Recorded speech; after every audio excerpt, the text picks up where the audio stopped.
এখানে আমি কিছুটা পরিমাণে নিম পাতা আর পেঁয়াজ রসুনের খোসা ভালোভাবে রোদ্দুরে শুকিয়ে নিয়েছি, আর নিয়েছি 8-10টা মতো লবঙ্গ আর 1 মুঠো মতো তেজপাতা। এবার দেখুন সবগুলোকে আমি একটা বড় মিক্সিং জারের মধ্যে নিয়ে একটা গুঁড়ো বা পাউডার বানিয়ে নেব।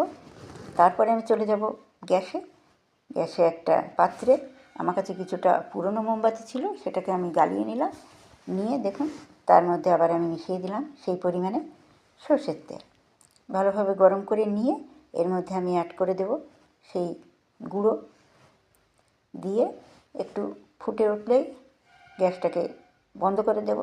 আর এটাকে কিন্তু গরম গরম থাকতেই তৈরি করে নিতে হবে, ঠান্ডা করে নেওয়া কিন্তু যাবে না। ঠান্ডা করে নিলে এটা জমে যেতে পারে।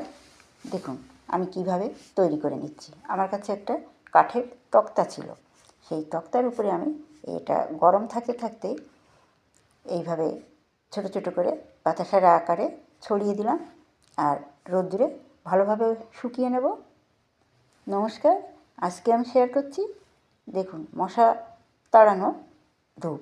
আমরা কিন্তু বাজার থেকে বিভিন্ন কোম্পানির মশা তাড়ানোর ধূপ ইউজ করে থাকি, আর সেটা কিন্তু আমাদের শরীরের জন্য খুবই ক্ষতিকারক। আর এইভাবে ব্যবহার করলে আমাদের শরীরের কোনো ক্ষতি তো করবেই না, এটা কিন্তু একেবারেই প্রাকৃতিক, একেবারেই ন্যাচারাল। দেখুন এইভাবে আমি বানিয়ে নিলাম আর ভালোভাবে রোদ্দুরে শুকিয়ে এইভাবে আমি সবগুলোকে উঠিয়ে নিয়েছি।